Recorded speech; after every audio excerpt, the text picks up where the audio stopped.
அன்பு நண்பர்களுக்கு டாக்டர் சர்வானந்தாவின் இனிய வணக்கங்கள். நண்பர்களே, நம்முடைய உணவு பாதையிலே ஏற்படக்கூடிய பிரச்சனைகள் ஈசோஃபேஜைட்டிஸ், அந்த உணவு பாதை பகுதியில் ஏற்படக்கூடிய பிரச்சனைகளை எல்லாம் அடுத்தடுத்து நாம் தொடர்ந்து வரும் வாரங்களில் பார்க்க இருக்கிறோம். அந்த ஈசோஃபேகஸ் அப்படின்னா தசையிலான ஒரு குழாய். நம்முடைய வாய்ப்பகுதியிலிருந்து, தொண்டையிலிருந்து மார்பை கடந்து வயிற்று பகுதிக்கு உள்ள நம்ம சாப்பிடக்கூடிய பொருட்கள், உணவு, தண்ணீர் போன்ற எல்லா உணவும் எந்த வாயில் போட்டாலும் உள்ளே முழுங்கினீங்கன்னா அது கீழே போயிடுது இல்லையா வயிற்றுக்கு, அந்த பகுதிக்கு தான் இது ஈசோஃபேகஸ்னு பேர். இதில் ஏற்படக்கூடிய புண், ரணம், அந்த ரணத்துக்கு பேர் தான் ஈசோஃபேஜைட்டிஸ். அது பாதிப்படைவது. பாதிப்புனால நம்ம எல்லாம் சொல்லுவோம் நெஞ்செரிச்சல்.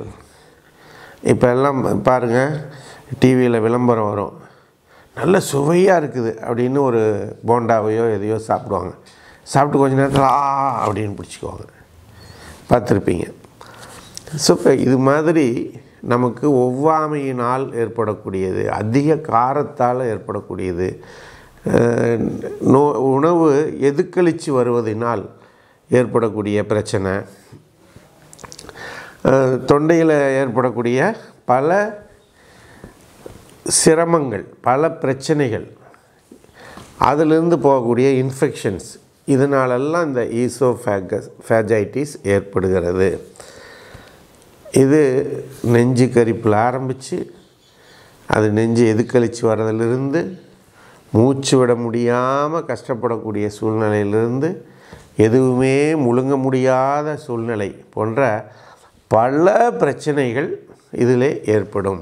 இது சிம்பிளாக ஆரம்ப கட்டத்தில் இருக்கக்கூடிய பிரச்சனை தான் ஈசோஃபேஜைட்டிஸ். அதில் சின்ன சின்ன புண்ணு, ரணம், இதை நம்ம என்ன பண்ணுறதில்ல, கேர் பண்ணுறதில்ல. அதுக்கான மருந்துகளையோ டாக்டர்ஸை பார்ப்போம், மருந்து சாப்பிடுவோம். மருந்து சாப்பிட்ட பிறகு என்னாகும், அது சரியாகும். சரியானோன்னு மீண்டும் அந்த நோய் உருவாவதற்குரிய அதே போன்ற உணவு வகைகளை அல்லது அதை விட அதிகமான உணவு வகைகளை நம்முடைய நாவினுடைய ஆசைக்கு, நாக்குக்கு அடிமைப்பட்டு கிடக்கின்ற சூழலிலே இந்த பகுதி பாதிப்புக்கு உள்ளாகும். இதில் பல பிரச்சனைகள் இருக்குது. அந்த பல பிரச்சனைகளையெல்லாம் அடுத்தடுத்த வாரங்களில் நம்ம பார்க்க போகிறோம். இந்த ஈசோஃபேஜைட்டிஸை சரி செய்வது என்பது மிக மிக சுலபம். சிரமம் இல்லாமல் இதை சரி பண்ணிடலாம். மீண்டும் இது போல் நீங்கள் நாவுக்கு அடிமைப்பட்டு பல உணவுகளை எடுத்தாலும் கூட அந்த பிரச்சனை வராமல் தடுக்கிறதுக்கான மருந்துகளும் எந்த மருத்துவத்துறையில் இருக்கிறது என்று சொன்னால், பிரச்சனைகளே இல்லாமல், பக்க விளைவுகள் இல்லாத ஒரு மருத்துவம் ஹோமியோபதி. டாக்டர் ஹனிமேன் அவர்கள் 250-60 ஆண்டுகளுக்கு முன்னால் இதை அழகாக கண்டுபிடித்து கொடுத்துருக்கிறார்கள்.